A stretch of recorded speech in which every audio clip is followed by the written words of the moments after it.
tejto relácii budú použité reklamné informácie. Reláciu Debata na telefón vám prináša Kávoholík. Vaša cesta k zážitku z kávy. Viac na www.kavoholik.sk.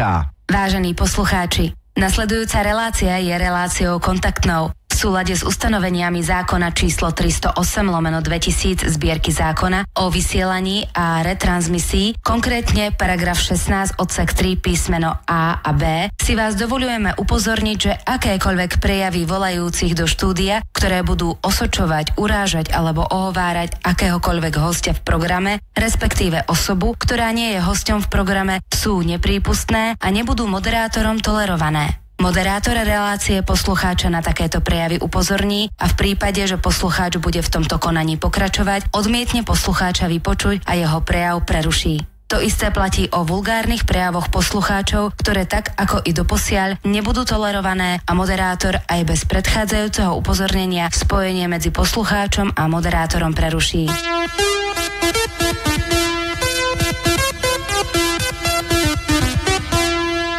Debata na telefón.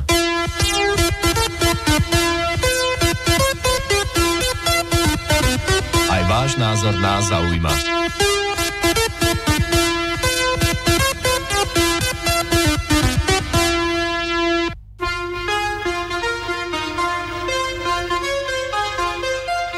Príjemnú nedeľu všetkým poslucháčom Rádia Frontinu, sladíte politickú reláciu a komentáre Debata na telefón. Vitajte.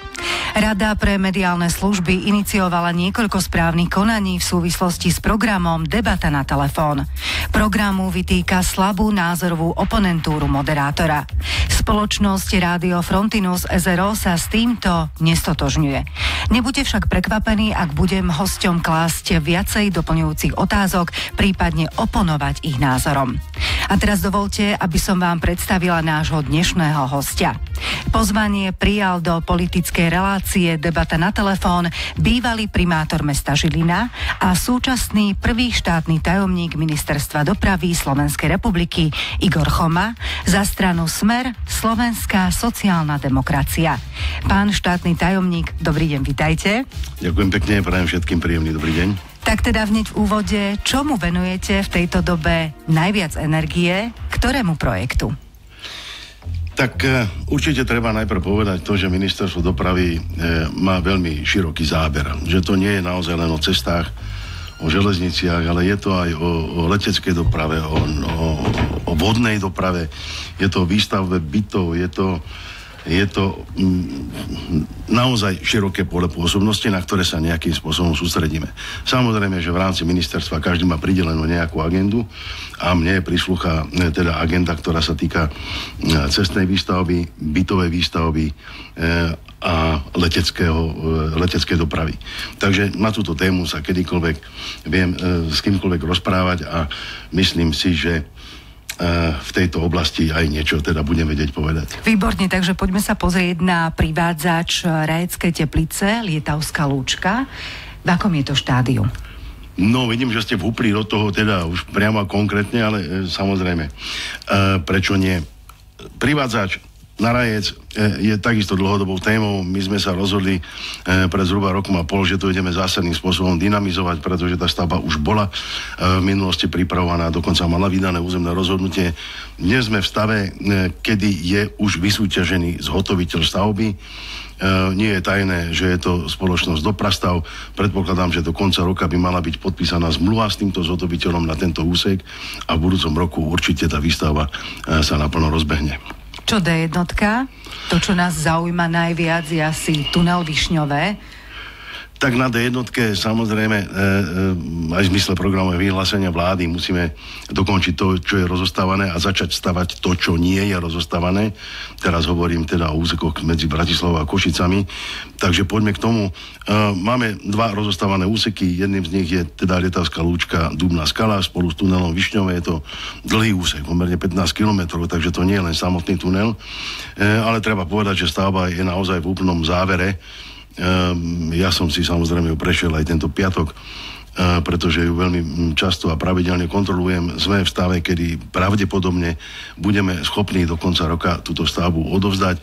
Bol teda naznačený nejaký termín 22.12., ktorý veľmi chceme dodržať. Samozrejme, že to súvisí s tým, ako budú prebiehať ešte všetky možné technologické skúšky, ako budú prebiehať taktické cvičenia s požiarníkmi, s políciou, s záchrannými zložkami, čiže toto sú veci, ktoré nás ešte čakajú, ale myslím si, že ak všetko dobre dopadne, tak ten termín je splniteľný. Prečo sa stavba Višňového tak výrazne predĺžila oproti pôvodným plánom? Tak áno, faktom je, že tá stavba trvá nekonečne dlho. A skôr si myslím, že to nie je ani tak stavbársko-technický problém, ako skôr politický problém, pretože počas budovania tejto stavby, a treba povedať, že tá prieskumná štvoľňa sa začala robiť, myslím, v 97. roku, budeme za chvíľu mať 30 rokov akoby prác na tomto tuneli. Je predovšetkým o zlých politických rozhodnutiach. Naozaj. V nejakom čase to bolo na veľmi dobrej ceste a to bolo v roku 2010, keď boli pripravené PPP projekty. Žiaľ, zlým rozhodnutím aj pána ministra Figela z KDH jednoducho došlo k zrušeniu tohto projektu, čo bola podľa mňa akoby taká fatálna chyba, pretože od tých čias sa s tým Višňovým dejú len diali sa samé zlé veci. Nastúpil nový zhotoviteľ, ten sa ukázal akoby neschopný dokončiť toto dielo za podmienok, ktoré to vysúťažil. Potom prebiehalo teda vylúčenie tohto zhotoviteľa, následne nová súťaž, to znamená znova 2 roky zdržanie, nový zhotoviteľ a tak ďalej. Ja mám názor, že netreba ako už veľmi pozerať do minulosti, pretože nič tým nenapravíme ani nič nevylepšíme. Preto aj administrácia pod vedením pána ministra Joža Ráža naozaj pozrela na všetky tieto problémy veľmi pragmaticky a úloha bola jasná dokončiť stavby v čo najkračom čase a spustiť ich do prevádzky. To je to podstatné, čo ministerstvo dopravy v tomto čase robí. A to nie len teda na týchto úsekoch, ale aj na možno ďalších, o ktorých môžeme ešte potom povedať. Mali ste vraj aj nejaké problémy s geologickými problémami. Čo museli stavbári vlastne riešiť? Tak, ak hovoríme o tuneli Višňové? Áno. Tak áno, samozrejme, že to prostredie horninové pri razení toho tunela vykázalo naozaj niekoľko rôznych geologických štruktúr, či s tým sa všetkým stavbári museli vysporiadať. Pôvodne bol úplne na začiatku bol plán, teda, že sa to bude vrtať raziacim strojom. Ukázala sa, že to nie je možné práve na veľkú zmenu tých horninového prostredia, ktoré tam bolo. Čiže išli sme zo skaly aj do mäkkého prostredia a tak ďalej. Takže muselo prísť rozhodnutie, že sa to bude robiť štandardnou tunelovacou rakúskou metodou. Čiže preto tá výstavba aj teda dlhšie trvala, lebo treba zobrať do úvahy, že pri takomto spôsobe tá razba ide pomaly, to je niekedy 3 až 5 metrov za deň a pri dĺžke tunela 7,5 kilometra to samozrejme musí mať dopad na ten termín. Podstatné v tejto chvíli ale je, že zhotoviteľ aj investor ako Národná diaľničná spoločnosť sa vedeli na konci dňa vysporiadať so všetkými problémami. Ten tunel naozaj je v stave akoby hotovom. Ako je radosť sa ním dnes naozaj previesť, pretože vyzerá už ako úplne hotový tunel, ako som povedal, treba dokončiť niektoré technológie, namontovať ešte, alebo doriešiť niektoré veci, ako je rozhlas, ako sú amplióny, ako je kamerové systémy a vykonať tie skúšky, o ktorých som na začiatku hovoril. To by ma práve zaujímalo, že ako sa testuje taká bezpečnosť v tuneli a funkčnosť tunela pred jeho otvorením? Tak je to veľmi náročné a zložité, pretože v prvom rade po namontovaní všetkej technológie tú technológiu samozrejme treba zosúladiť a keď to zjednodušene povie, zosúladiť tak, aby keď sa niečo v tuneli stane, všetky systémy musia zafungovať. Keď poviem príklad, ak začne horieť v tuneli auto, čo sa môže stať, a čomu by sme boli samozrejme veľmi neradi, musia sa rozbehnúť ventilátory, musí sa rozbehnúť upozornenia, musia ďalkové návestidlá niekde až v Ričovskom podhradí ukázať stop, tunel je zavretý. Čiže tieto všetky systémy musia perfektne pracovať. Samozrejme musí okamžite sa spustiť rozhlas, ktorý upozorňuje vodičov v tuneli, že teda pozor, je takýto problém, alebo okamžite opustíte svoje vozidlá, alebo čokoľvek iné. Čiže toto sú systémy, ktoré treba veľmi dôkladne preveriť práve pre prípad, že by mohla nastať nejaká mimoriadna situácia. Čiže na bezpečnosť kladíte najväčší absolútne dôraz. Prvý a teda najdôležitejšia je bezpečnosť. Pán Chomák, koľko doteraz stál tento projekt a aká bude teda konečná odhadovaná cena? Inak budeme radi, že už bude konečne hotový tunel Višňové. Isto áno, ja teraz nejdem hovoriť o cene, lebo naozaj je to stále v nejakom procese odsúhlasovania prác, ktoré bolo nevyhnutné vykonať. Tu chcem zdôrazniť, že prakticky každá stavba, ani si nepamätám, že by nejaká stavba nemala svoje nejaké problémy, ktoré súvisia teda s nejakými naviac prácami, ktoré sa vyskytli počas výstavby ako dôležité a nutné vykonať. Vždy sa hľadá cesta, ako ušetriť v rámci tej stavby a neurobiť to, čo nie je tak zásadné a potrebné, ale väčšinou sa naozaj stane, že tá stavba končí s mierne vyššou cenou. V tomto prípade tá stavba, keďže prešlo naozaj od jej začiatku už veľa rokov, tak samozrejme zvyšovanie cien materiálov, inflácia a tak ďalej, to všetko pôsobí na tie ceny a bude vyššia. Ale na cenu výslednú si naozaj počkajme, až keď sa stavba dokončí a keď sa aj finančne uzavrie. Hovorili ste, že bolo aj veľa chýb pri tomto projekte. Ako sa teda štát poučil z chýb na tomto projekte, aby sa podobné zdržania už neopakovali? No, myslím si, že aj v tomto sme urobili kus nejaké roboty, pretože sme si povedali, že už projektová príprava musí byť podstatne lepšie spravená, ako sa tomu deje dnes. A to vždy súvisí predovšetkým s vecami, ktoré sú okolo geológie. To znamená, treba urobiť veľmi dôkladný inžiniersko-geologický prieskum a skúsenosť bola taká, alebo tá prax bola taká, že teda ak túto povinnosť mal zhotoviteľ stavby, teda, že si musel objednať inžiniersko-geologický prieskum, tak samozrejme, že nedával príliš veľký dôraz, teraz hovorím o zhotoviteľovi projektovej dokumentácie, nedával príliš veľký dôraz na tú geológiu, s tým teda však nejaký prieskum sa urobil, ale prax potom pri výstave naozaj ukázala, že tá geológia bola podcenená a bolo treba robiť podstatne zásadnejšie opatrenia. My sa chceme, alebo sa vyhýbame tomuto a už preto sú nastavené aj nové súťaže na zhotoviteľov projektovej dokumentácie tak, aby kladli podstatný dôraz na inžiniersko-geologický prieskum, lebo od neho sa potom všetko ostatné odvíja. A toto je tá vec, ktorú sme sa snažili zapracovať do nových súťaží, do nových zmluv aj so zhotoviteľmi projektovej dokumentácie. S D1 sa spája aj Ivachnová. V akom je stave? Nech teda máme ten rýchlejší prechod na Liptov zo Žiliny. Tak celý úsek Hubová-Ivachnova naozaj je takisto v štádiu dokončovania úplného. My sme pôvodne mali zámer takisto do konca roka ho dokončiť. A treba povedať, že táto stavba veľmi zápasila práve s tým, čo som povedal pred chvíľou. A to je ten nie dobre vykonaný inžiniersko-geologický prieskum, pretože počas realizácie sa naozaj ukázalo, že tam obrovské zosúvy, ktoré neboli zachytené v projektovej dokumentácii. No a nás prekvapil najmä ten posledný zosúv, ktorý sa spustil, alebo ktorý sme zaznamenali a ktorý tlačí na jeden most a prakticky kvôli tomuto jednému momentu sme nemohli tú stavbu dokončiť do konca roka, ale verím, že na jar budúceho roka pôjde do úplnej prevádzky. Táto stavba je takisto v zásade úplne hotová. Sú dokončené asfalty, sú dokončené cesty, je dokončený aj tunel. Treba možno ešte nakresliť zo pár čiar, ale podstatné je dobre zasanovať ten zosúv, tak aby netlačil na tú mostnú oporu, čo bol taký kritický, alebo čo je taký kritický moment a pokiaľ sa toto podarí doriešiť a dorobiť, tak myslím si, že aj tento úsek bude plne schopný prevádzky, ako som povedal, niekedy na jar. O čom je D3? Z čoho sa pri tejto výstavbe tešíte? Tak predovšetkým sa tešíme z toho, že stavba je konečne akoby spustená. Do výstavby prešli sme všetkými procesmi, ktorými sme museli prejsť. Takisto treba povedať, za ostatné 2 roky sme veľmi zdynamizovali tú prípravu, verejné obstarávanie a všetko, čo s tým súvisí.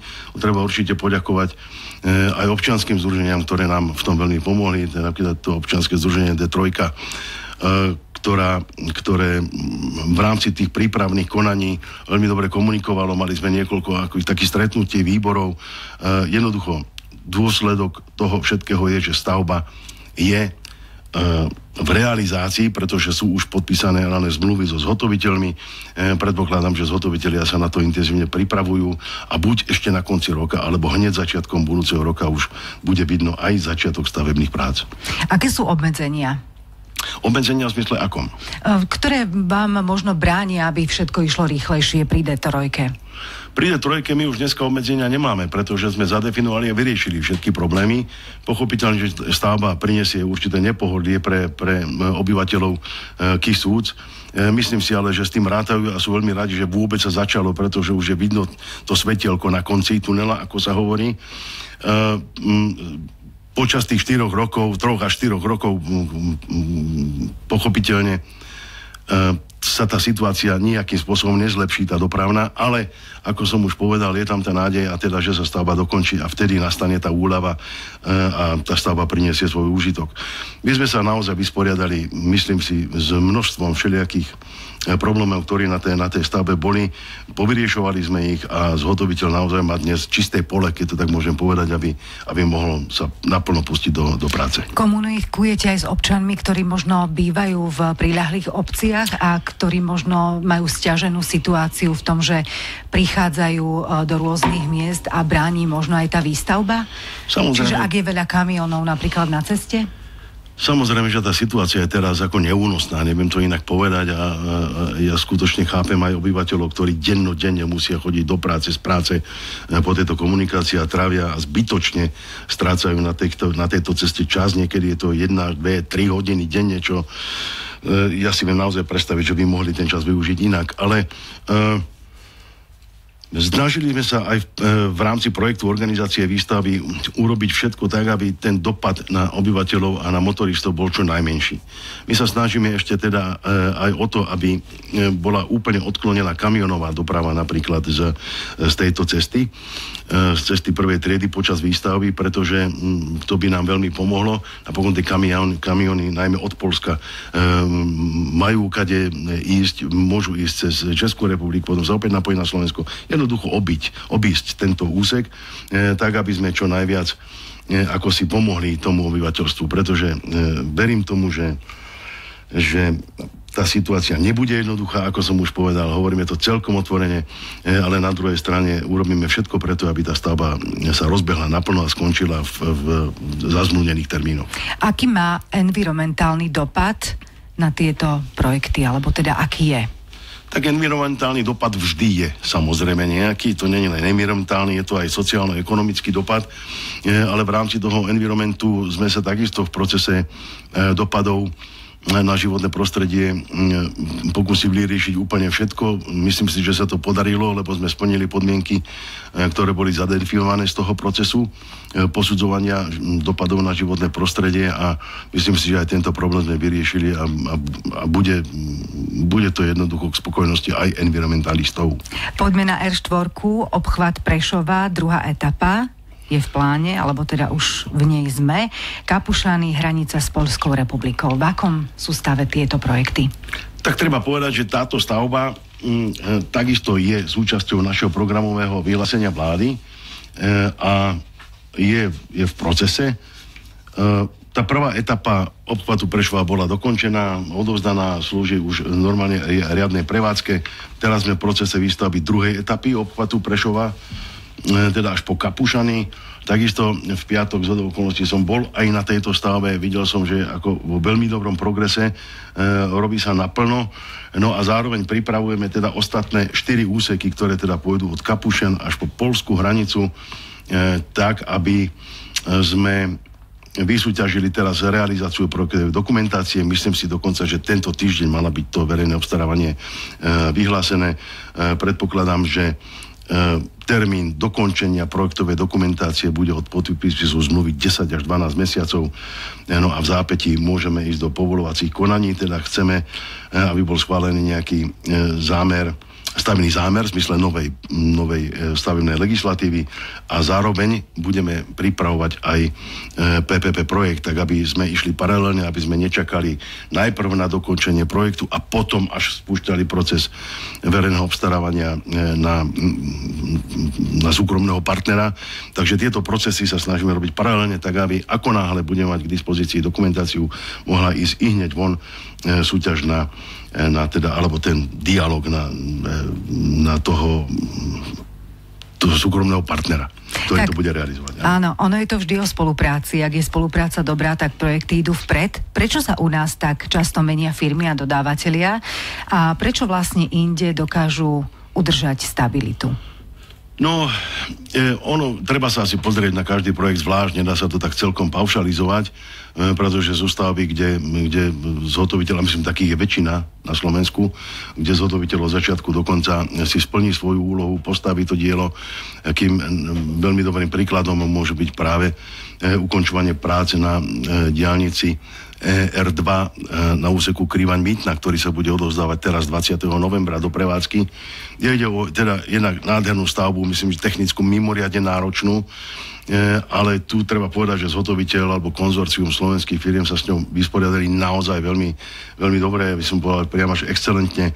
Ten termín, ktorý je maličko predĺžený, je len kvôli tomu, že počas výstavy a opäť vďaka nedostatočnému IG, teda inžiniersko-geologickému prieskumu, pretože sa našla nejaká neplánovaná skládka, ktorú bolo potrebné zlikvidovať.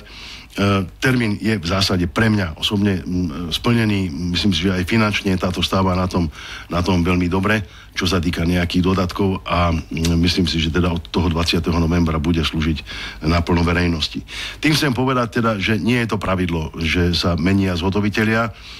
Naopak si myslím, že to je skôr výnimkou, keď musí sa ukončiť vzťah zmluvný s vysúťaženým zhotoviteľom a ide sa do hľadania alebo do podpísania zmluvy s novým zhotoviteľom. Toto sme teda boli svedkami práve na tom Višňovom nešťastnom.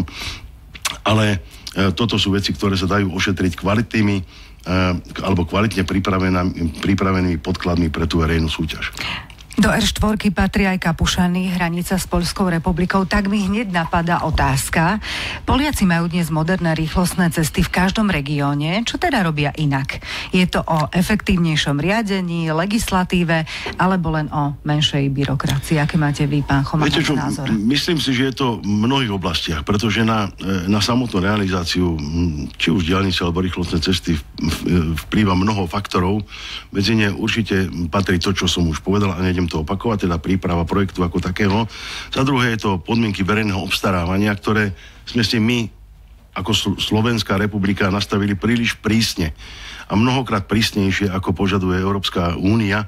Čiže tuto sme si akoby sami urobili zle. V nejakom čase my sa snažíme samozrejme teraz aj to verejné obstarávanie nejakým spôsobom vylepšovať, tak aby sme si nerobili sami sebe zle. To je druhá vec. Po tretie je to spôsob financovania týchto stavieb. Myslím, že Poľsko urobilo obrovský posun teda aj v získavaní eurofondov, čo sa nám až tak dobre nezadarilo, ale treba teda pochválne na stranu Poliakov povedať, že oni urobili obrovský kus práce a vystavali obrovské množstvo diaľnic. Dobre, je to neporovnateľne väčšia krajina ako Slovensko, ale aj tak v porovnaní na obyvateľa sú na tom podstatne lepšie. Faktom je, že privádzajú svoju rýchlostnú cestu alebo diaľnicu na hranice so Slovenskom a my teraz budeme musieť dobehnúť tento dlh a spustiť tú R4 alebo výstavbu R4 čím skôr, tak aby sme prepojili celý ten severojužný ťah od Baltu až po Jadran. R3, R5, R6 so smerom do Českej republiky. Aký je tam stav?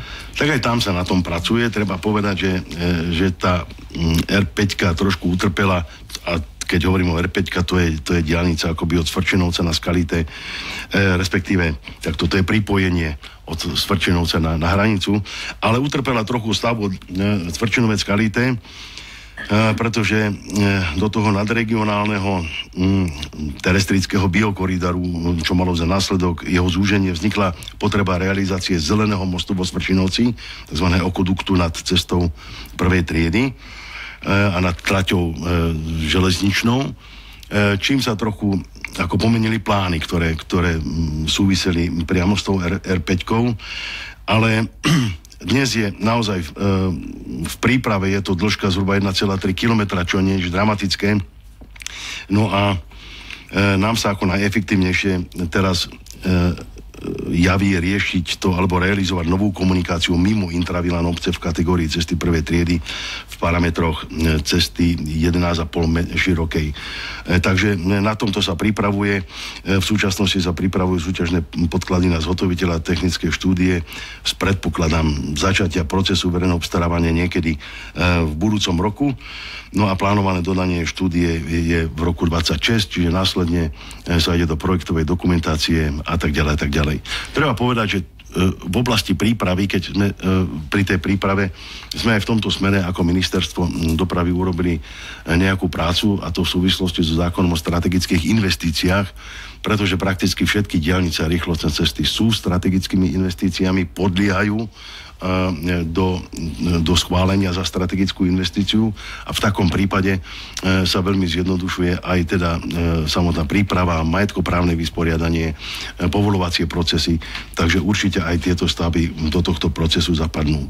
No a prepáčte, ešte poviem tej R6, lebo aj na to ste sa pýtali, to je zase teda napojenie smerom teda od Púchova na hranicu s Poľskom, s Českou republikou. Takže tu takisto predpokladáme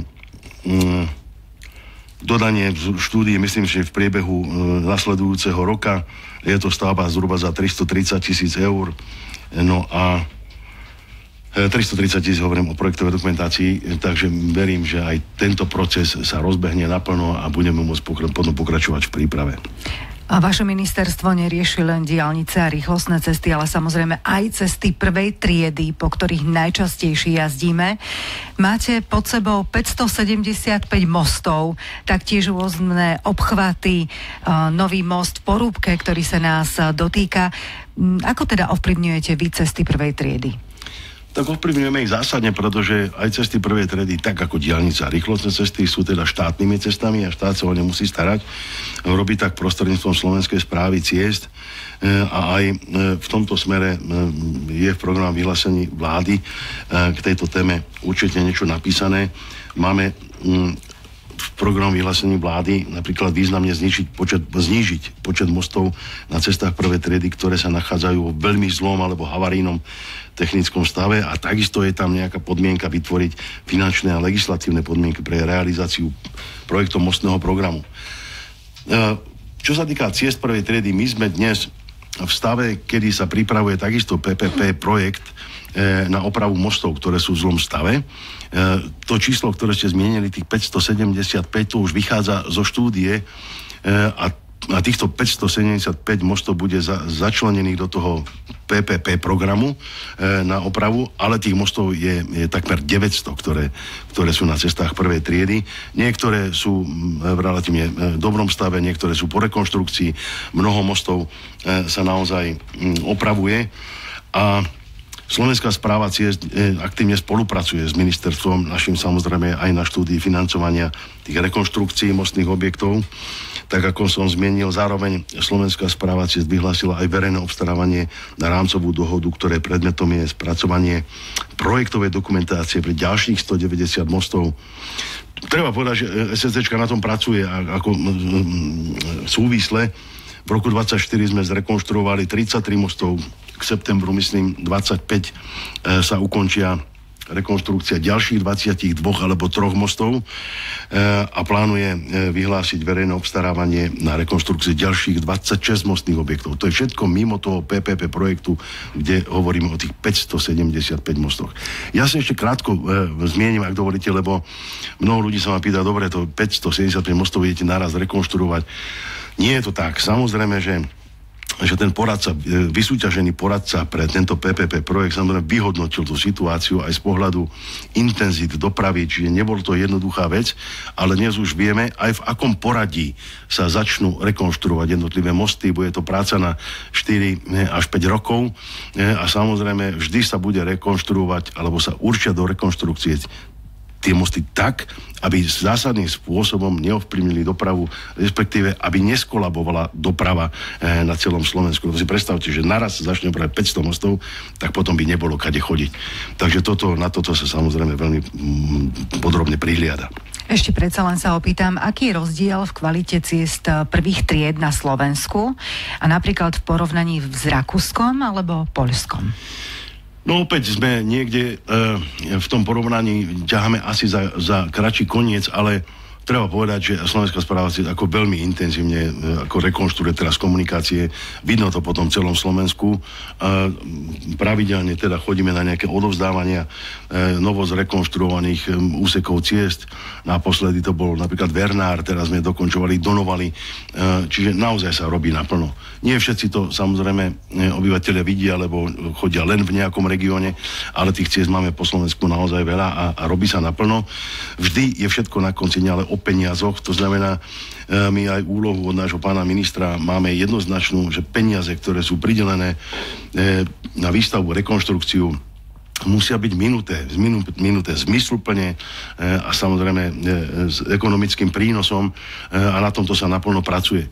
Pokiaľ tá konsolidácia, ktorá priškrtila aj nás, čo je pravda, musíme sa s tým vedieť vysporiadať, ale tá rekonštrukcia prebieha. To sa netýka len cez prvej triedy, ale zmienim ešte aj predsa len diaľnice. Napríklad v minulom roku, teda v 24. roku sme zaznamenali najvyšší počet zrekonštruovaných kilometrov diaľnic na Slovensku počas celej histórie. A myslím si, že ten rekord, keď to tak môžem povedať, by bol v tomto roku opäť teda zlomený a teda, že by sa urobilo ešte viac, ale aj nás sa tá konsolidácia dotkla a náš rezort aj v tomto roku, aj pre budúci rok dostane menej peňazí, ako by sme potrebovali, ako by sme boli schopní preinvestovať naozaj pri výstavbe a najmä rekonštrukcii a údržbe tých komunikácií. Pán Choma, posledná otázka. Ľudí v obciach zaujíma, prečo sa rušia niektoré pošty. A prečo za nimi budú musieť chodiť možno do mesta? Prečo je to tak? Poviem, samozrejme, že pošty a poštová služba takisto patrí historicky pod ministerstvo dopravy a veľmi intenzívne sme sa venovali aj tejto oblasti. Slovenská pošta, a treba otvorene priznať, že v minulosti akoby zaspala trošku dobu a na trhu sa objavila silná konkurencia, najmä v doručovaní balíkov a niektorých službách, ktoré si akoby povyťahovala si tie hrozienka a tá konkurencia proste začala pracovať lepšie, rýchlejšie, intenzívnejšie a zrazu sa stalo to teda, že na Slovenskej pošte je podstatne menej balíkov, na Slovenskej pošte, ale to je celosvetový fakt, je podstatne menej listov, lebo už ľudia nepíšu listy, nepíšu pohľadnice alebo neposielajú pohľadnice, čiže aj tento prvok sa akoby vytráca z tej pošty a samozrejme pošta sa dostala do nepriaznivých čísel. A ona tých nepriaznivých čísla išla posledné 4-5 rokov. No a našou úlohou teda opäť bolo dať to všetko do poriadku, pretože nechceme dovoliť, aby jednoducho Slovenská pošta padla na hubu, neviem to inak povedať. Hej. Tá Slovenská pošta je symbolom toho štátu, ľudia sa na ňu obracajú, stále ju vnímajú ako službu, ktorá tu jednoducho musí byť. A my sme takisto názoru, že to musí byť. Ale k tomu, aby mohla fungovať ďalej, bolo potrebné urobiť nejaké opatrenia. Samozrejme, že vedenie Slovenskej pošty sa veľmi hlboko zaoberala problematikou, teda kde a čo urobiť tak, aby Slovenská pošta nebola v červených číslach. A treba povedať, že teda okrem iných vecí, teda spôsobu financovania, preorganizovania niektorých vecí, musí dôjsť aj k zrušeniu niektorých pobočiek. Ale tu treba povedať, a od začiatku sa na to pozeráme teda tak, že my nechceme rušiť pošty ako také, i keď niektorým pobočkám už došlo. Ale to je najmä v mestách, alebo väčších mestách, kde tých pobočiek naozaj veľa a kde občan má možnosť zájsť do inej pobočky. Nechceme rušiť pobočky v obciach.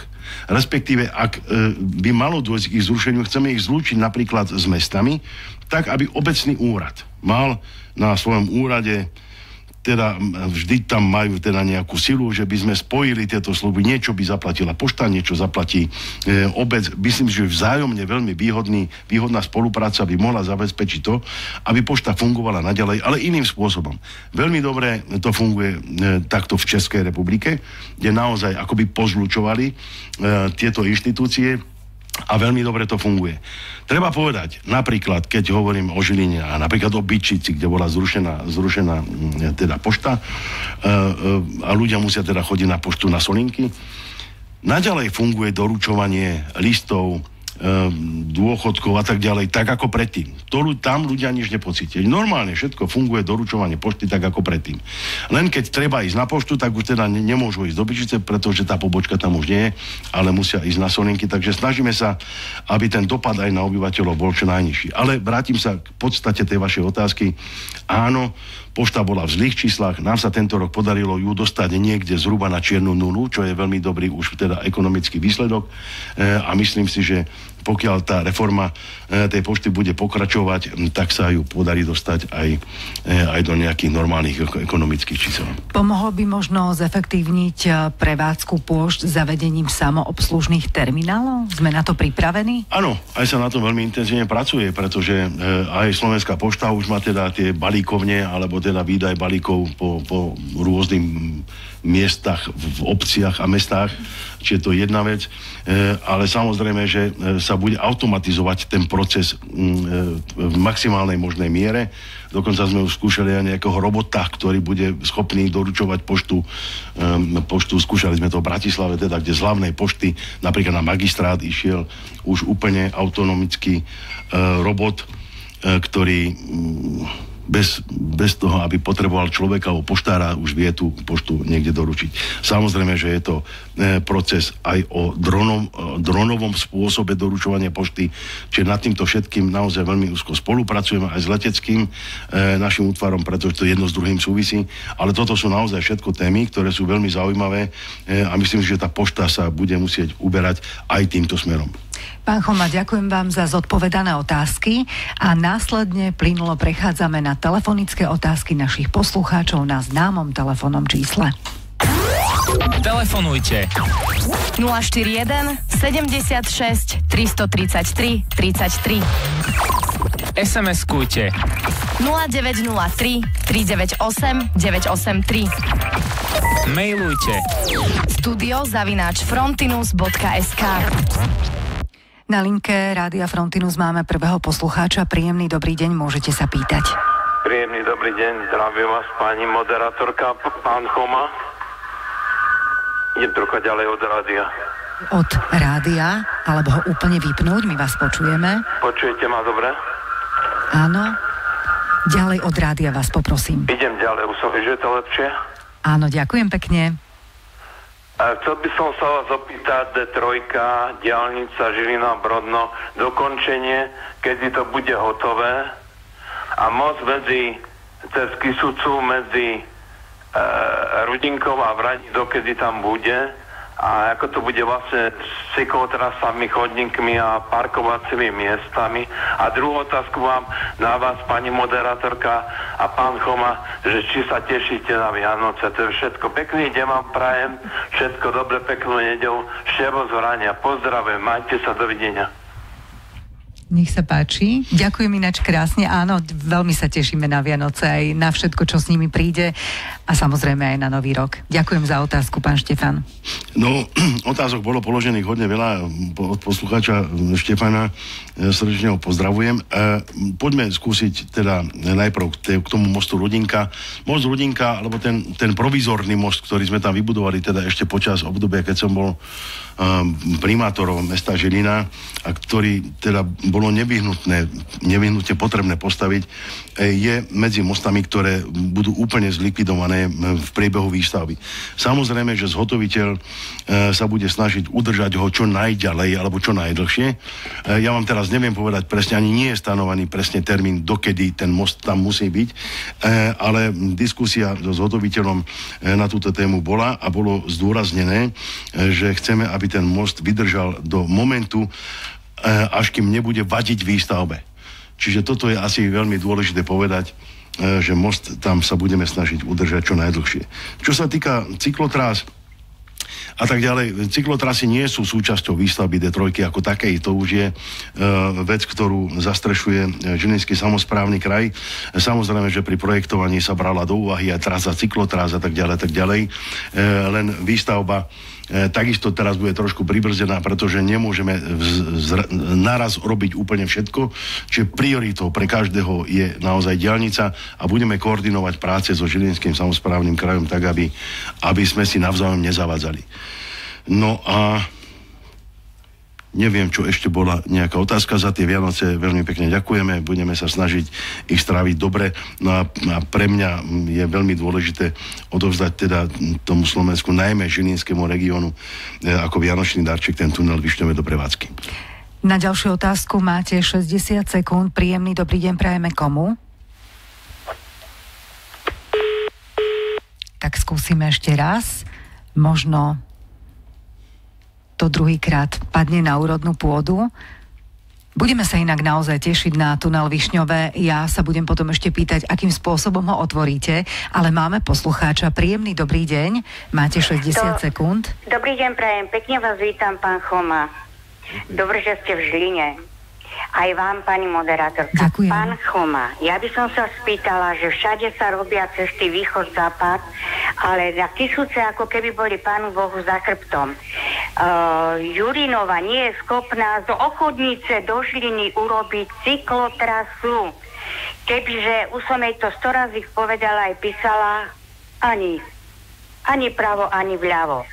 Ďalej by som chcela sa opýtať, že Grendel hovoril, že štát by mal šetriť na sebe.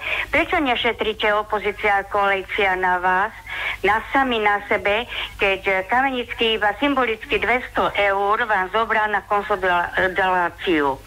Prečo nezobral vám 1500 eur? Iba idete žiť do 400 eurami. Ďalej, štátny sviatok by mal byť 28.10. ako každý rok, to je 107. výročie vzniku Československej republiky. Česi to dodržujú. A nie 17. november. 60 sekúnd uplynulo, tak skúsime odpovedať. Aj my ďakujeme. No, keď sa vrátim ku Kisúciam, teda a tým cestám na Kisúciach, ono naozaj sa mohlo zdať, že ako by boli zabudnuté a dlhé roky tá príprava tej trojky trvala. Ja opäť sa nejdem vrácať do tej minulosti. Proste už to nejako nespravíme. My sme naozaj urobili všetko, čo sa dalo urobiť a spustili sme výstavbu. Toto je zásadný moment. No, čo sa týka cyklotrasy do Ochotnice, a pani županky, tu naozaj neviem sa k tomu vyjadriť, pretože cyklotrasy alebo budovanie cyklotras je naozaj vecou Žilinského samosprávneho kraja a tu neviem vám teda poradiť, ako by to mohlo fungovať lepšie. To je otázka na Žilinský samosprávny kraj. No a čo sa týka toho šetrenia na sebe, pozrite sa, v rámci konsolidácie, aj my ako ministerstvo, teraz hovorím naozaj za ministerstvo dopravy, lebo neovládam čo inde, ale predpokladám, že situácia je všade podobná. Minulý rok sme znižovali stav zamestnancov aj na našom ministerstve o 10%. Tento rok takisto sme museli pristúpiť k dramatickým opatreniam a ďalších 10% prepúšťame. Keď si uvedomíte, že 1/5 ľudí z ministerstva musela alebo musí odísť, tak aj toho ministerstva sa to dotkne dosť negatívne a samozrejme musíme sa s tým vysporiadať, prerobiť nejaké organizačné schémy a musíme tu nastaviť tú prácu tak, aby bola efektívnejšia, aby sme to aj s týmto počtom zamestnancov vedeli utiahnuť. Viete, k výške tých kompenzácií alebo toho šetrenia na jednotlivých ľuďoch, to sa nedá takýmto spôsobom povedať. Každý má nejakú funkciu, samozrejme každý má nejakú zodpovednosť a do tohto ja procesu určite nejdem nič komentovať. Telefónne číslo je opäť obsadené 041 76 333 33. Príjemný dobrý deň, máte 60 sekúnd na otázku. Poprosím ďalej od rádia. Dobrý deň. Haló, počujeme sa? Nech sa páči, môžete sa pýtať. Máte otázku? Tak opäť, telefónne číslo voľné do nášho štúdia máme obsadené. Príjemný dobrý deň. Dobrý deň, máte 60 sekúnd na otázku. Zdravím vás, pán Choma. Mám na vás len dve otázky. Prvá, ako vy spolupracujete s doktorom Palčákom, teda inžinierom, čo sa týka svetelného križovatiek v Žiline, a to veď výskumný ústav dopravný, preboha, tu by mal, hádam, všetky tie svoje vymysly, čo majú ohľadom križovatiek svetelných, tu by mali riešiť. V Martine majú tak perfektne porobené križovatky a v Žiline stále nič. Druhá otázka, v akom stave je privádzač od Rajca na diaľnicu? Veď to už malo byť stavané, keď sa robila tá diaľnica celá, nie teraz už, keď je to pred spustením, tak teraz sa idú ešte len prpľať do toho. Ďakujem pekne. Ďakujeme. Tak poďme najprv od toho privádzača Rajca. My sme ho už na začiatku relácie nejakým spôsobom spomínali a komentoval som, v akom stave prípravy je. Opäť musím povedať, že teda tento privádzač bol pripravovaný ešte v časoch, keď ja som bol riaditeľom Národnej ňažnej spoločnosti. My sme ho naozaj pripravovali tak, aby sa budoval súčasne s obrovskou križovatkou, ktorá sa buduje v Lietavskej Lúčke. Prišli iní ministri, ktorí mali iné priority. Ja teraz nehovorím politicky, teraz hovorím ako naozaj, teda vlastne musím to aj politicky, ako pracovno-politicky. Každý minister, ktorý príde, a to je jedno, či je opozičný alebo koaličný, má svoju predstavu o prioritách.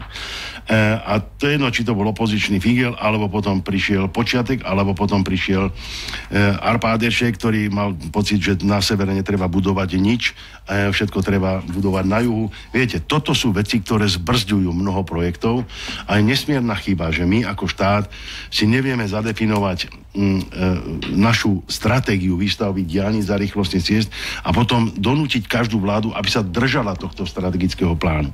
Ako náhle sa to každou vládou mení, samozrejme, že vznikajú obrovské škody aj národnému hospodárstvu a samozrejme, že to má dopad na čas výstavby tých diaľnic. Čiže toto sú chyby, ktorým dúfam, že sa do budúcna budeme vedieť, alebo ďalšie vlády budú vedieť nejako vyvarovať. A keď hovoríte o spolupráci s pánom Palčákom a s Výskumným ústavom dopravy, treba povedať, že teda jednak Výskumný ústav dopravy teraz už prešiel do iných rúk, neviem, či tam ešte pôsobí pán Palčák, ale my sme s ním samozrejme vždy boli schopní, ochotní komunikovať. Nás sa týkajú semafory, teda predovšetkým na cestách prvej triedy, ktoré pretínajú mesto. My sme takýmto spôsobom riešili spoločne križovatku, jednak na Solínkach, riešili sme križovatku pri Veľkom metre, ktorá sa robila úplne na novo v nejakom čase. A možno by bolo treba viac koordinovať tú spoluprácu jednoducho štátu a samosprávy, teda štátu a mesta v tomto prípade, aby tie semafory fungovali v nejakých zelených vlnách a tak ďalej, a tak ďalej. A tu to nie je len o spolupráci s Výskumným ústavom dopravy, ale i so Žilinskou univerzitou. A aj na túto tému naozaj už bolo mnoho nejakých stretnutí a štúdií urobených. Faktom je, že a ja s vami môžem trochu súhlasiť, že tie semafory by bolo možno dobre viac v tom meste zladiť. V Martine je tá situácia pomerne jednoduchšia, musím povedať, pretože tam sú tie prieťahy mesta ako celkom jasné. Nie sú tam tak zložité križovatky, ako sú v Žiline, ale po odovzdaní práve Višňového do prevádzky si myslím, že aj tá situácia sa natoľko v Žiline skľudní, že bude možné sa pustiť aj do rekonštrukcie celej tej semaforovej siete a myslím si, že v tomto máte jednoducho pravdu. Ja len doplňujúca otázka, ak by som mohla, keďže rozprávame o semaforoch. Prečo nefunguje svetelná signalizácia na Kragujevskej ulici? Na Kragujevskej ulici smerom z Bratislavy do centra Žiliny, alebo Bratislavská. Tak je tam prvý semafor, ktorý funguje, ktorý je pri cintoríne, to je hneď Strážovej, a potom je tam ďalšia križovatka, ktorá ale ukázala, že keď funguje, tak spôsobuje väčšie kongestie, teda zápchy, ako keď nefunguje. Preto toto je jediný dôvod, prečo táto križovatka nie je spustený, alebo nie je spustený semafor na tejto križovatke. Ešte sa vrátim, teraz ma napadol jeden argument, keď ste spomenuli pána Palčáka v súvislosti s tunelom Višňové. To, že tunel Višňové nie je dobudovaný do dnešného dňa, prináša štátu samozrejme obrovské straty. A Výskumný ústav dopravy zhruba pred 4 rokmi veľmi exaktne vyrátal sumu, o ktorú štát prichádza ročne tým, že tunel nefunguje, lebo celý ten úsek nefunguje, že teda musí sa chodiť po podstrečno, že sú tam obrovské zápky a tak ďalej. 180 miliónov eur stojí tento fakt, že tunel Byšťové nefunguje ročne. Keď si narátate sumu za 10 rokov, je už 1,8 miliónov, o ktorú štát prišiel tým, že jednoducho nie je vybudovaný alebo dobudovaný alebo spustený do prevádzky tunel. Takže ak sa vrátime úplne do tých PPP projektov z roku 2010, ktoré hovorili o tom, že v roku 2014 mali byť dokončené všetky úseky D1 od Bratislavy až po Košice. Dnes tu máme okrem zvýšenej ceny na tunel ako taký strateného času ešte ďalších 1,8 miliónov straty pre štát. Čiže toto sú dopady tých nešťastných alebo zlých politických rozhodnutí, ktoré sa v minulosti urobili. Dobre, telefónne číslo opäť do Rádia Frontinus je obsadené. Príjemný dobrý deň, máte 60 sekúnd na otázku. Dobrý deň, tu je Jožo z Turčianskeho Petra.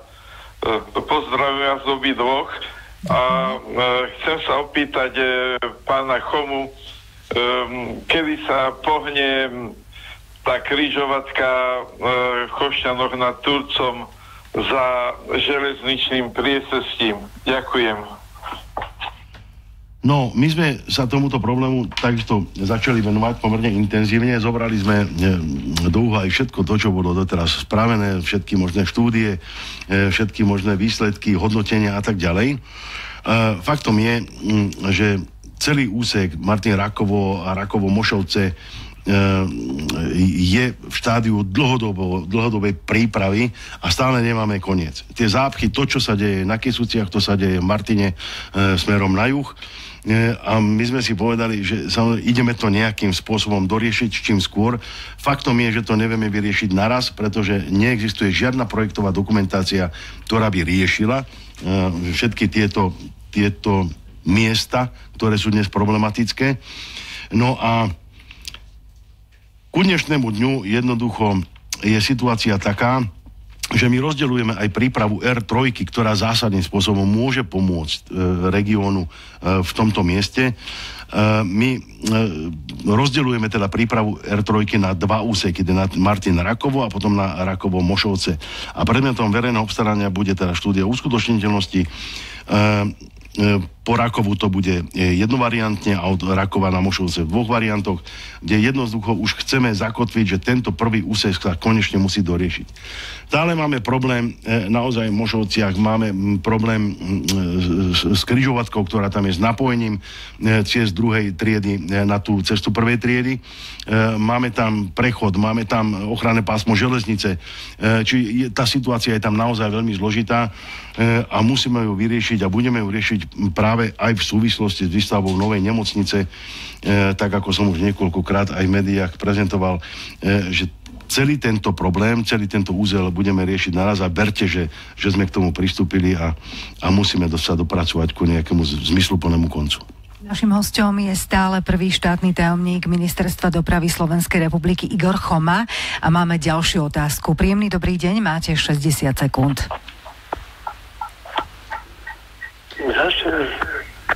Dobrý deň. To je zaujímavé. A čakáme na vašu otázku. Dobrý deň. Ďakujeme pekne. Opakujem telefónne číslo 041 76 333 33. Môžete volať. Opäť máme niekoho na linke. Príjemný dobrý deň. Dobrý deň, Anna z Martina volá. Prosím vás pekne, ja nepoviem, koľko mám dôchodku, privyrábam si zberom kolo kontajnerov železa. Ale chcela som povedať, že kdekoľvek sa pôjdem, prídem k lekárovi, pýtajú odo mňa 10 eur. Ja som počula, neviem, či je to pravda, že štátni tajomníci dostali teraz odmeny 40 000 eur. Nebolo by vhodné, keby tie peniaze dali radšej do zdravotníctva, aby sme s tými 10 eurokami nechodili k lekárovi. Keď idem prvý raz, neviem o tom. Už som sa musela od lekára vrátiť alebo si požičať. Ďakujem. Takže len toľko. Ja žiaľ nie som celkom doma v oblasti zdravotníctva, takže vám neviem celkom dobre asi poradiť, alebo povedať, alebo odpovedať na tieto otázky. V každom prípade som zachytil, že teda vzniká iniciatíva, teda aj parlamentná, ktorá má riešiť tento problém, pretože sa naozaj objavuje akoby nezákonné spoplatňovanie niektorých služieb, nezákonné spoplatňovanie uprednostňovania pri niektorých výkonoch a tak ďalej. Čiže je to naozaj dopad na tú slabšiu sociálnu vrstvu obyvateľstva, ktorý je pre nich nepriateľný. Takže verím, že parlament, alebo teda Národná rada sa bude vedieť aj s týmto problémom nejako rozumne vysporiadať.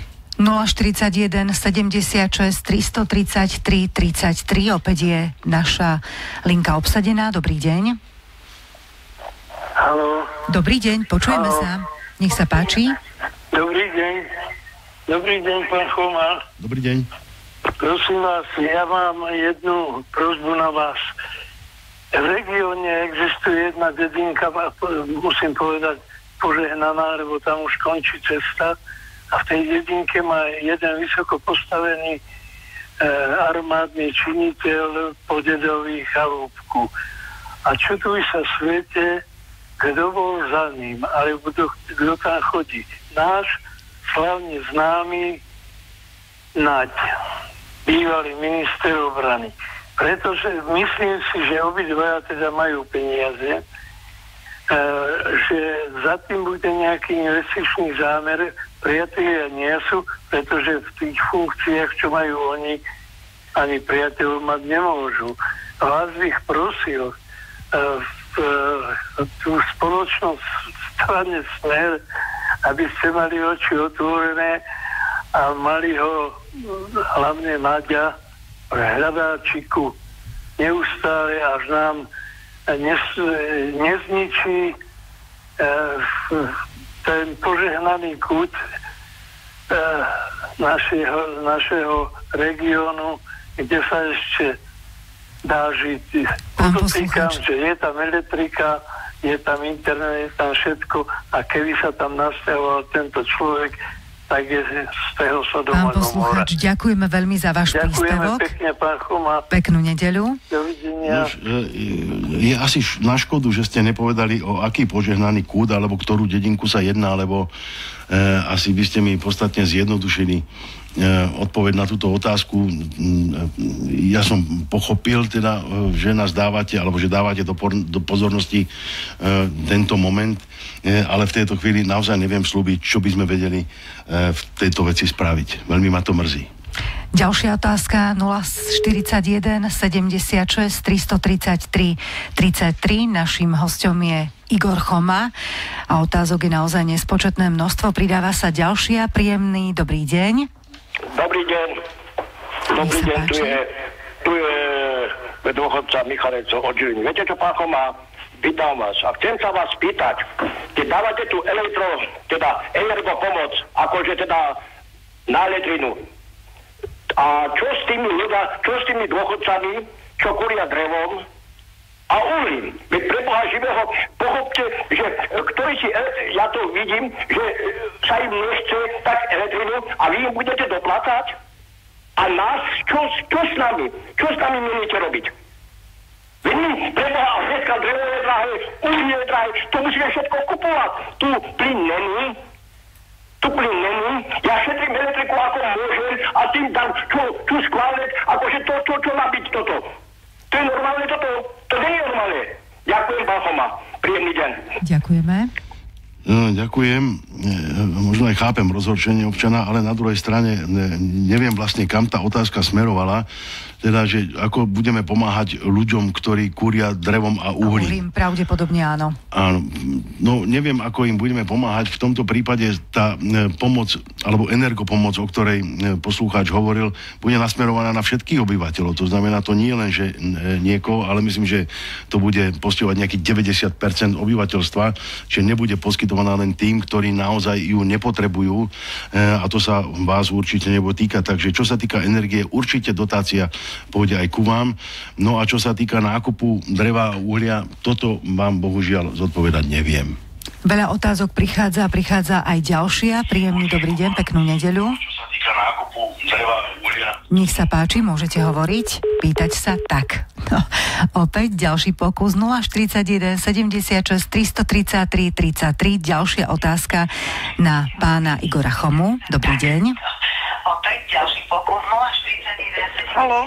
Tichšie rádio vás poprosím. Dobrý deň, máte na otázku 60 sekúnd. Dobrý deň, Radio Frontinus. Áno, nech sa páči, na otázku Dobrý máte deň, 60 sekúnd. Pekne, povedzte pánovi Chomovi, nech odpoveda na otázky, pretože tá pani, neviem, pred 2 uchádzačami sa ho pýtala, že platí 10 eurové tieto u lekára, ale že či je to pravda, že dostali 40,000 odmeny štátni tajomníci. Na to jej neodpovedal a to dostali. Sa môžu hanbiť. Dovidenia, pekný deň. Ďakujeme, dovidenia. Dobre, čo sa týka odmien štátnych tajomníkov, ja nesledujem samozrejme, aké odmeny ktorý štátny tajomník dostáva. Ja dostávam nejakú odmenu pravidelne, mesačne. Ak to niekto naščíta, samozrejme môže to byť nejaká suma, ktorá za rok v rámci odmien príde. Na druhej strane si myslím, že aj čo sa týka nášho ministerstva, odmeny sú prideľované naozaj za konkrétnu prácu a za konkrétne splnenie úloh, ktoré nie sú mnohokrát jednoduché. Mne je veľmi ľúto, že pani má dôchodok 400 eur a neviem si predstaviť naozaj z tohto dôchodku, ako sa dá žiť.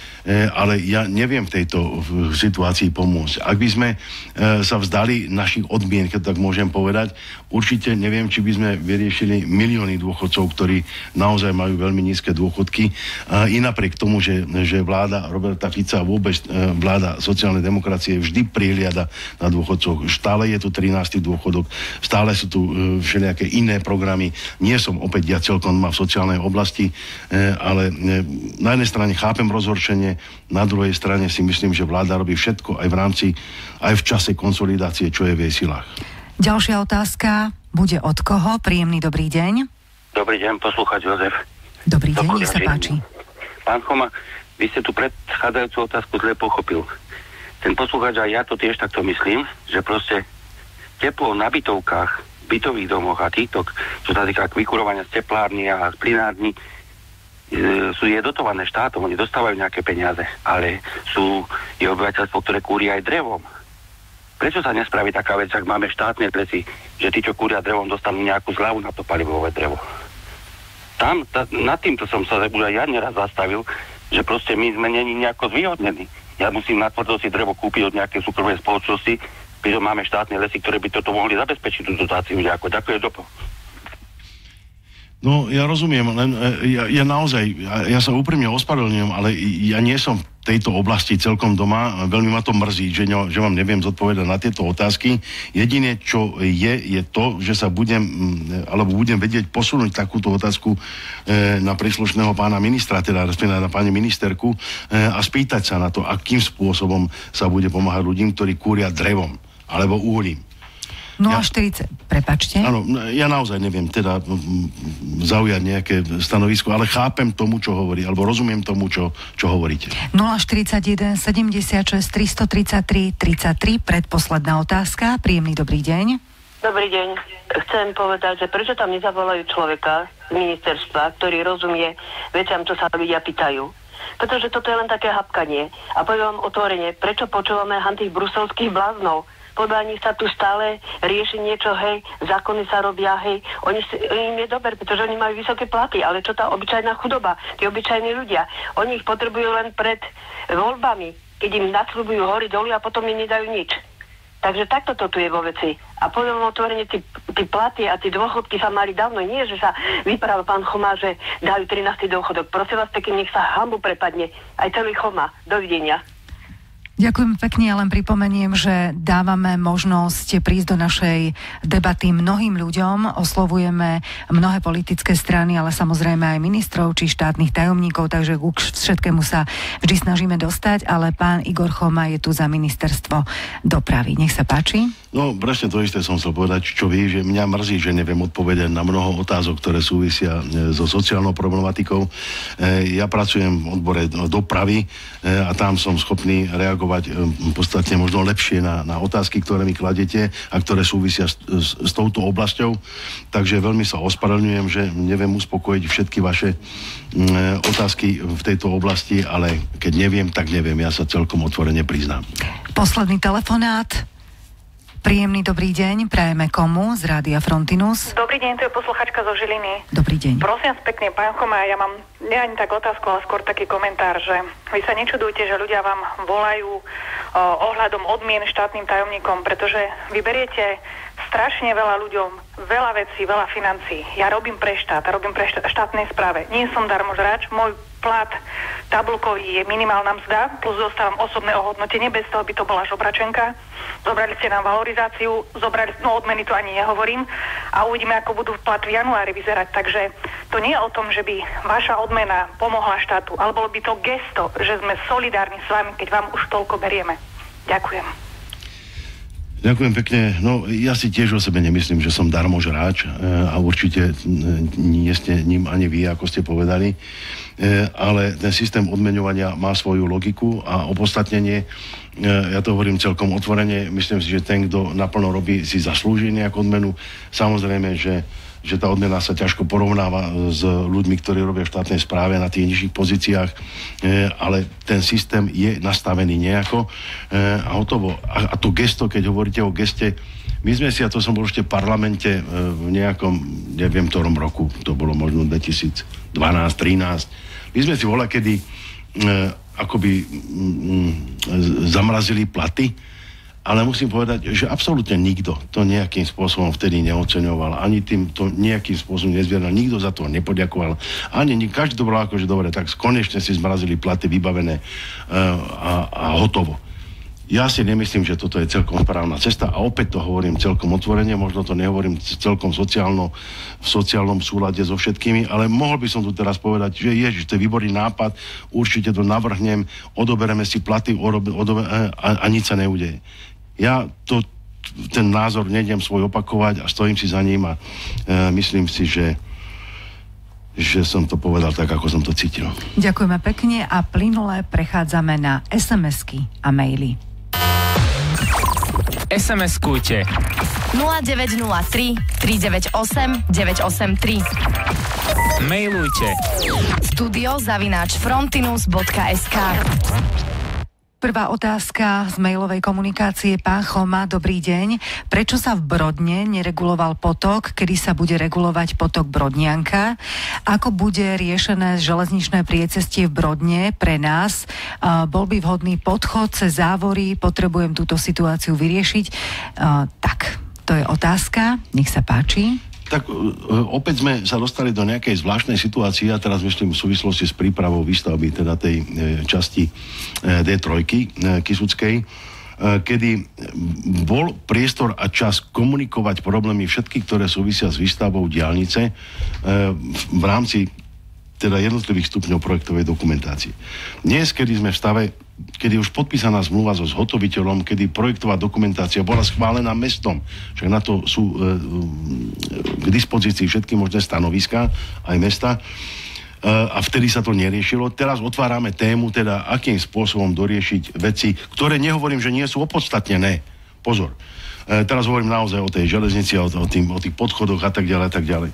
Čiže toto sú veci, ktoré sa veľmi ťažko teraz nejako vracajú späť do tej dokumentácie, i keď stále tie dvere sú otvorené. Ja som už dostal aj nejaký mail alebo list so žiadosťou o stretnutie na riešenie tejto problematiky. Samozrejme, že to stretnutie prebehne. Ja určite vypočujem, naštudujem, čo treba naštudovať a určite dám nejaké odporúčania, akou cestou by sme sa vedeli uberať. Len chcem zdôrazniť, že sme premrhali dlhý čas prípravy a nezapracovali sme do projektu možno to, čo tam malo byť.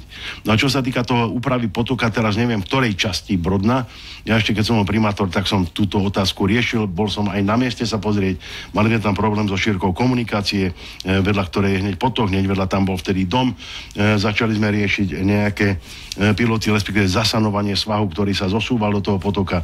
V akom stave je to dnes? Neviem v tejto chvíli povedať, pretože, a to sa nevyhovarám, ja som poslanec z mesta za Staré Mesto a celkom túto problematiku, alebo jej dnešný stav, neviem dobre zodpovedať. Dobrý deň. Kedy bude cyklospojnica medzi Vrútkami a Žilinou?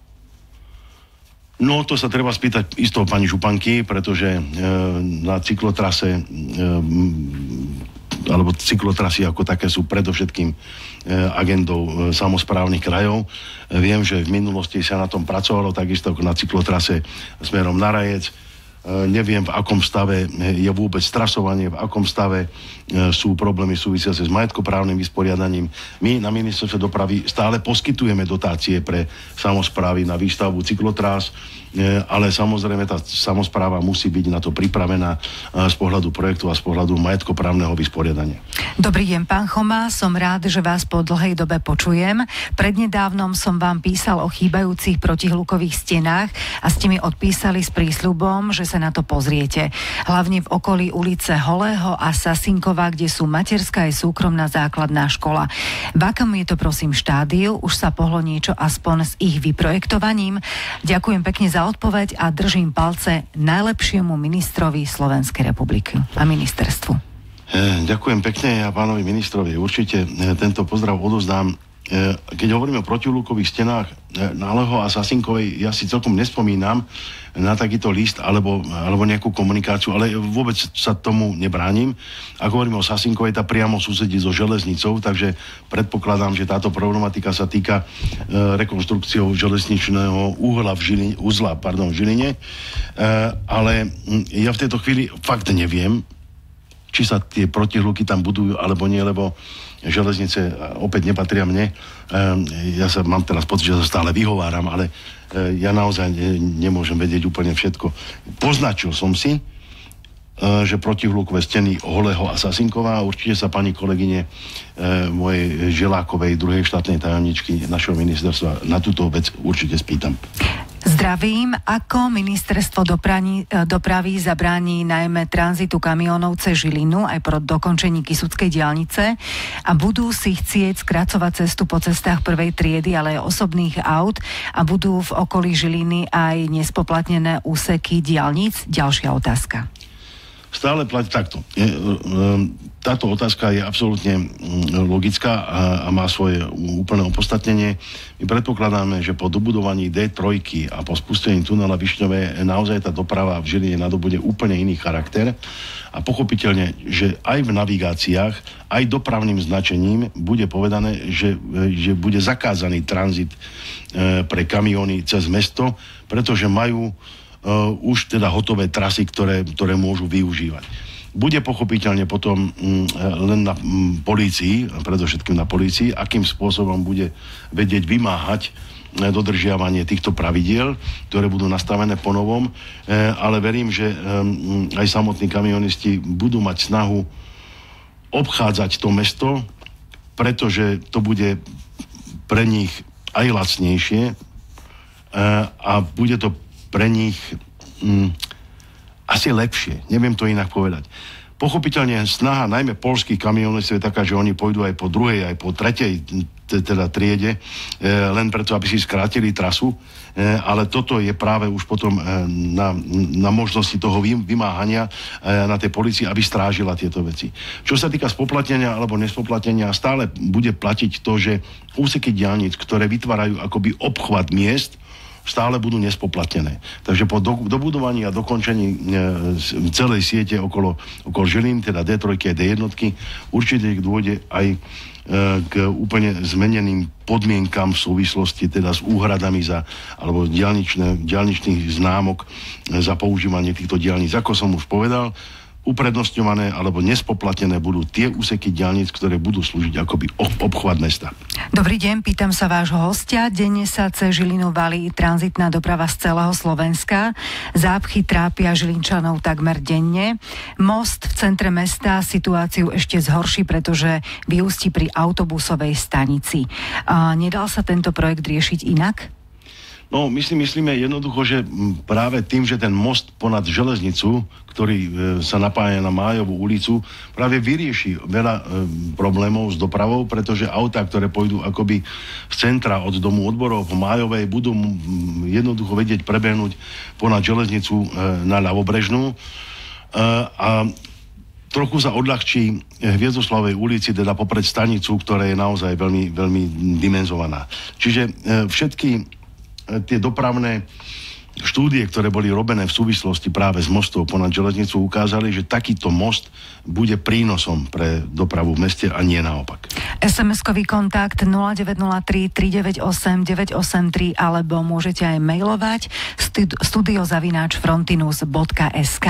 Otázka znie, bude v tuneli Višňové pred jeho otvorením deň otvorených dverí, tak ako to bolo pri iných stavbách v minulosti? Áno, myslím, že toto sa už stáva pravidlom, pretože aj naposledy v Košiciach bol takýto deň otvorených dverí pre verejnosť. Myslím, že ľudia si to naozaj vedia užiť, vedia si to v kľude, ešte bez dopravy, normálnej dopravy pozrieť, v kľude si to prejsť na bicykli alebo pešo. V tejto chvíli neviem povedať, aká časť tunela bude sprístupnená pre verejnosť. Určite to asi nebude tak, že bude úplne celý tunel spustený, pretože je nesmierne dlhý, má 7,5 kilometra. Ale každý, kto príde teda na deň otvorených dverí, bude môcť vybehnúť aj na ten úsek diaľnice, ktorý bude dokončený a bude môcť si nasať atmosféru toho tunela ešte pred spustením. Verím, že potom už chodcovi nebude možno ani bicyklistovi vstúpiť do tunela za plnej prevádzky, pretože to bude zakázané. Takže tento priestor tu určite pre občanov bude. Dobrý deň, pán Choma. Na Kisúciach sa obnovili železničné stanice, ale sú pozatvárané. Čo s tým, Zuzana? To neviem, prečo sú pozatvárané. Naozaj to počujem prvýkrát.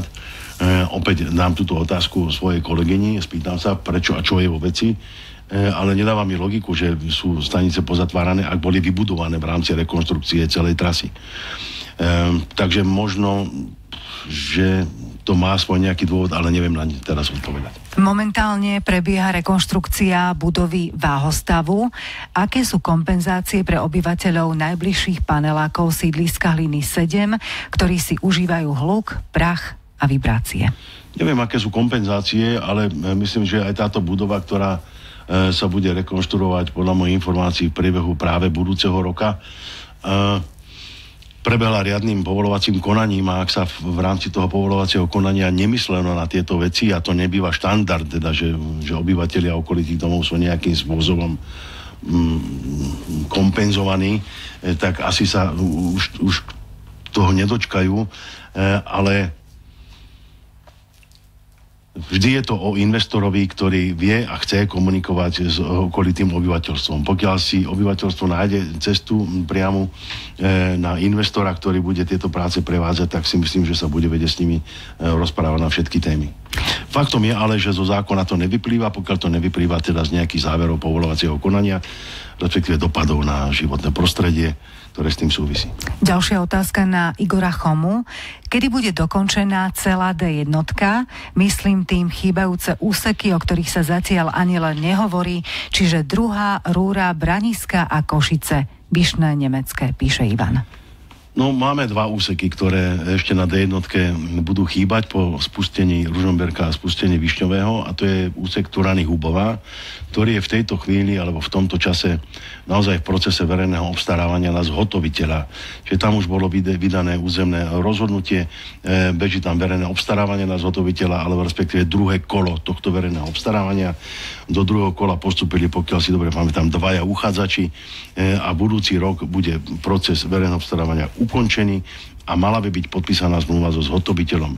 Potom nastáva teda fáza dokončenia prípravy, pretože sa jedná o tzv. Žltý fidik a stavba sa môže naplno rozbehnúť. Nie skôr ako za 7 rokov bude táto stavba dokončená, ak nevzniknú nepredvídané okolnosti. A máme ešte teda ten druhý úsek, ako ste zmienili, a to je druhá tunelová rúra, tunela Branisko, kde takisto sme rozbehli tú prípravu. Ono to bolo stále nejako zamrznuté, až pri tejto administratíve vedenia dopravy sme pristúpili k tomu, že poďme to konečne vyriešiť. Tak rieši sa to teda momentálne štúdiou, následne bude prebiehať príprava projektovej dokumentácie, ale len pre vašu informáciu, aj verejné obstarávanie bude organizované tak, že zhotoviteľ bude musieť za prevádzky súčasnej rúry vyvrtať alebo urobiť teda druhú tunelovú rúru, zrealizovať ju, po zrealizovaní a spustení do prevádzky bude súčasťou toho istého kontraktu aj úplná rekonštrukcia tej prvej tunelovej rúry, ktorá už má 20 rokov a tú opravu si jednoducho vyžaduje. Takže ten úplne komfortný prejazd z Bratislavy do Košíc v plnom štvorpruhu, ja vám v tejto chvíli neviem povedať, kedy bude, pretože naozaj tá druhá tunelová rúra Braniska je ešte v pozícii prípravy, kedy neviem odhadnúť, kedy sa začne vôbec realizovať. Dobrý deň, nebolo mi odpovedané na otázku, prečo nemáme štátny sviatok 28.10. výročie vzniku Československej republiky a tento sviatok má Slovenská republika 17. november bola zlodejina, píše poslucháčka Anna. Už pozrite, ako ohľadom štátnych sviatkov tu v poslednom dobi naozaj bola veľmi silná diskusia, konsolidácia. Nepustí a štát musel pristúpiť opatreniam veľmi nepopulárnym a možno mnohokrát nepríjemným, teda aj v oblasti zníženia počtu štátnych sviatkov, ktoré naozaj odoberajú zo štátneho rozpočtu nezanedbateľnú sumu peňazí. Že to padlo na 17. november, alebo že to nepadlo na 28. október, alebo že to nepadlo na 6. január. To sú všetko veci, ktoré neviem nejakým spôsobom ovplyvniť. Prebehla o nich nejaká diskusia v Národnej rade, poslanci to takto schválili a tým je to pre mňa ukončené. Samozrejme, že každý by mal rád tých sviatkov čo najviac. Tomu úplne rozumiem, je to prirodzené, je to ľudské, ale na druhej strane aj štát si môže dovoliť len to, na čo má. Pán Choma, kedy sa bude opravovať cesta medzi Bytčou a Kolárovicami? Neviem vám v tejto chvíli odpovedať. Určite sa budem vedieť na to pozrieť, na tento problém, ale takto z hlavy to neviem povedať. My sme aj na poslednom rokovaní vlády, ktoré bolo vo Višňovom, diskutovali a máme aj v uzneseniach teda riešenie toho kruhového objazdu, ktorý je po odbočení teda z cesty 1.18 a riešili sme aj rekonštrukciu mosta, ktorý ide ponad diaľnicu a železnicu, čiže toto v uzneseniach vlády máme. Ale kedy budeme rekonštruovať, alebo kedy bude Slovenská správa ciest rekonštruovať aj úsek, ktorý zmieňujete a v tejto chvíli povedať neviem. Viem sa na to pozrieť. Ak mi pošlete mail priamo ku mne na adresu igor.choma@mindop ako ministerstvo dopravy mindop.sk, tak určite vám na ňu, na každú otázku, ktorú dostanem, odpoviem. Dobrý deň, chcem sa spýtať ohľadom cesty nad obcov Stráža, smer Terchová. Cesta upadá a už je tam urobená príprava na novú cestu. No, toto zase nie je otázka celkom na mňa, ale na Žilinský samosprávny kraj, pretože sa jedná o cestu druhej triedy a ja neviem v tejto chvíli povedať, v akej pozícii prípravy sanácie tejto cesty je pani županka. Dobrý deň, ja sa chcem spýtať, čo s cestou po dedinách? Ohryzené kraje ciest, nedodržaná rýchlosť, žiadne kontroly a nejaké cyklistické chodníky neprichádzajú vôbec do úvahy. Ďakujem za odpoveď. Poslucháčka z okresu Kysucké Nové Mesto. No tu takisto treba povedať, že s komunikáciami v dedinách, pokiaľ to nie sú komunikácie teda cesty prvej triedy, tak štát nemá nič spoločné. Naozaj sa treba obrátiť buď na samosprávne kraje, alebo priamo na obce, pretože tie majú v kompetencii riešiť aj údržbu a správu takýchto komunikácií. Počas výstavby diaľnice sa ako technické komunikácie používali aj účelové komunikácie medzi Bánovou, Hôrkami a Brezanmi a za to mali byť v rámci výstavby aj opravené cesty. Stalo sa, aj keď v rozličnej kvalite, keď tie horšie opravené úseky sa už rozhodujú, ale úsek od diaľničného mosta po Brezany nebol opravený vôbec. Vraj sa pre výstavbu diaľnice nepoužíval, ale my, čo tu žijeme, sme videli, že tadiaľ chodilo počas výstavby diaľnice jedno nákladné auto za druhým, píše pán Vlado. Toto je vždy problém pri výstavbe diaľnic, že obce si akoby na začiatku alebo pred výstavou nezadokumentujú stav ciest, ktoré v obci majú. A potom po skončení, a ja nevravím, že nie je pravda to, čo hovorí poslucháč. Ťažko sa na to reaguje, asi tady chodili, neviem, či chodili intenzívne, polointenzívne a tak ďalej. Mohlo dôjsť k degradácii takej cesty, ale pokiaľ nie je urobený, zadokumentovaný ten stav pred stavbou, tak sa veľmi aj starostovi komunikuje, poďte opraviť tú cestu, lebo ste ju pokazili. Tým nechcem akoby sa vyhovárať, ale jednoznačne aj ten starosta si musí dať pozor vždy na to, že počas výstavby môže dôjsť k nejakému poškodeniu komunikácií a štát to má povinnosť opraviť samozrejme, alebo investor. Len je to vždy naozaj o tom, aby si starostovia dali veľký pozor a urobili si už teraz, napríklad pri výstave D3, ako tu odporúčanie starostom kľudne dávam na vedomie, už teraz si urobte pasport komunikácií ich stavu pred výstavou, aby ste mohli zdokladovať, vážený, pozrite, v tomto roku, v tomto mesiaci bola tá cesta takáto, po výstavbe je v takomto stave a môže žiadať samozrejme o rekonštrukciu tejto komunikácie a štát to musí spraviť. Pán Chomá, keď sa bude tunel Višňové čistiť, pôjde celý tranzit cez Žilinu alebo bude obojsmerná premávka v jednej rúre ako na Branisku? Nie. Nebude možná takáto obojsmerná premávka v jednej rúre, pretože všetky systémy sú nastavené vždy na jednosmernosť toho tunela. To znamená, ak bude odstavená, a vždy to bude tak, že nebudú odstavené dve rúry naraz, vždy bude počas údržby odstavená jedna rúra a ten smer, ktorý bude odstavený, bude musieť ísť popod Strečno a teda asi aj cez mesto Žilina. Čiže rozumieme sa. Čiže vždy sa budú odstavovať len jedna rúra na údržbu, ale nie je možné do jednej rúry pustiť obidva smery. Nefungovala by ani ventilácia, tá ventilácia je veľmi zásadná v tom tuneli, keďže má 7,5 kilometra. Už v samotnom tuneli,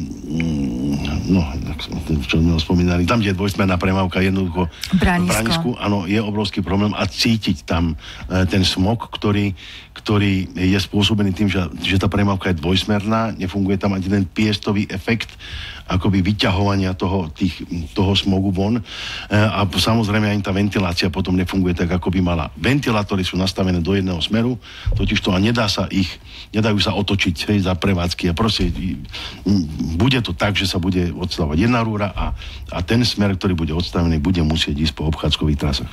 Križovatka Košťany nad Turcom, deti meškajú do školy do 8 hodiny. Môže to riadiť mestská polícia alebo teda policajti túto cestu? Môže, je to vždy samozrejme vec obce, prípadne spolupráce s mestom Martin, ale tuto štandardne vidno v mestách alebo aj v obciach, že mestská polícia vie riadiť takúto dopravu a myslím si, že na to má plnú právomoc, takže myslím, že sa treba obrátiť na pána starostu. Ja tú situáciu tam naozaj veľmi dobre poznám. My sme už niekoľkokrát hovorili aj o nejakom akoby ako nadjazde pre peších ponad tú komunikáciu práve kvôli tomu, že je tam škola na druhej strane cesty. Je to nesmierne frekventovaná križovatka, čiže tých riešení tam už bolo niekoľko, vždy narazíme na nejaký problém, ktorý súvisí s majetkoprávnymi záležitosťami, s ochranným pásmom železnice a tak ďalej, čiže z tohto dôvodu viem, o čom hovoríte, ale zatiaľ sme nenašli, respektíve Slovenská správa cest nenašla riešenie, ktoré bude vyhovovať všetkým. Dobrý deň, pán Chomá. Na mnohých železničných zastávkach na Slovensku nie je možné zakúpiť si cestovný lístok na vlak v hotovosti. Cestujúci je povinný zakúpiť cestovný lístok pred jazdou vo vlaku.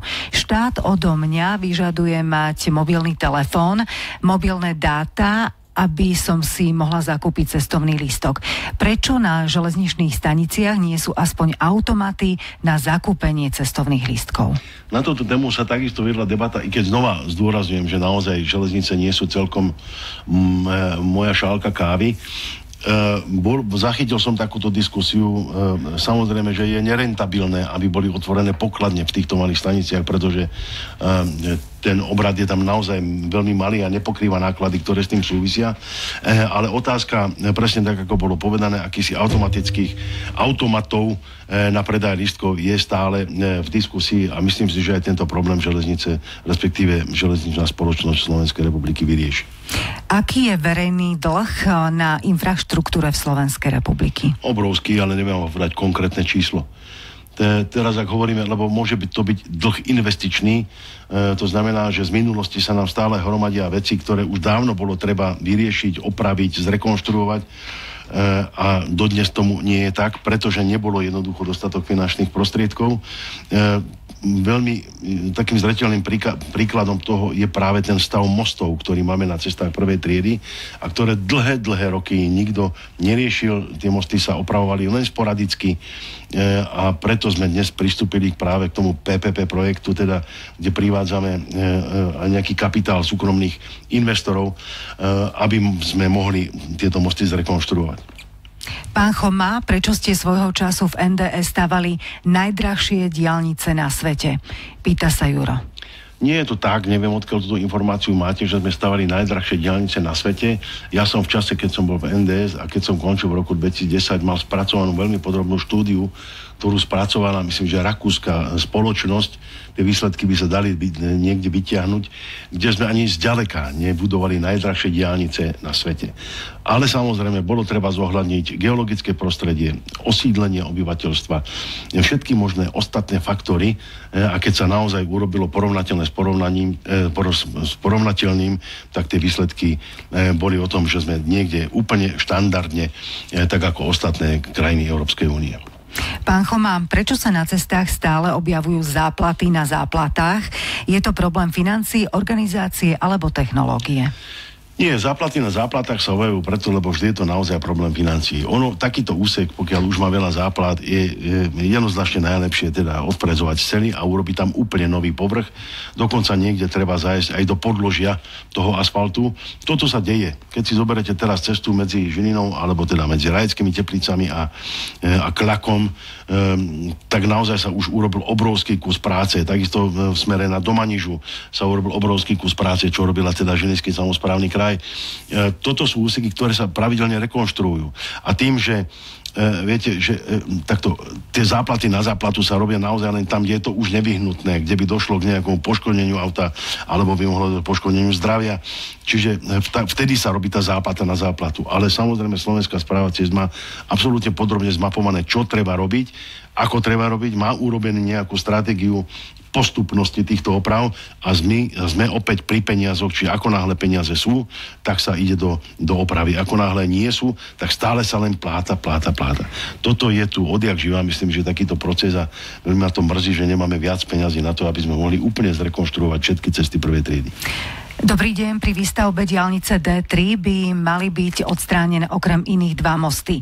Most v Brodne ponad železničné priecestie a dočasný pontonový most vo Vrani. Chcem sa spýtať, ako je plánovaný tranzit vozidiel v trase Žilina-Kysucké Nové Mesto v tomto čase, ako budú tranzitnou dopravou dotknuté územia obce Rudinka a obec Rudina v čase výstavby diaľnice. Bude využívaná obslužná komunikácia pri výstavbi diaľnice D3 cez Rudinu za železničným priecestím? To je ďalšia otázka. Myslím si, že len minimálne, pretože sme si vedomí, že táto komunikácia ide priamo cez denník, však veľmi dobre tú situáciu poznám.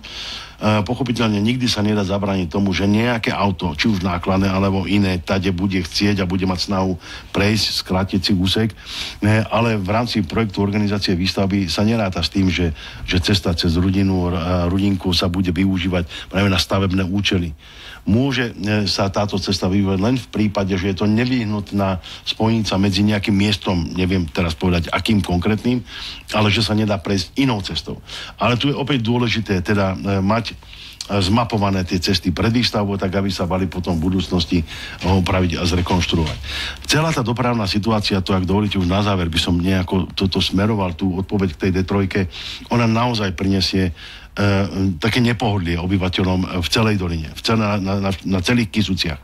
Pretože tak či tak sa musia do toho smeru Žilinského nejakým spôsobom dostať a tá doprava bude svojím spôsobom obmedzená.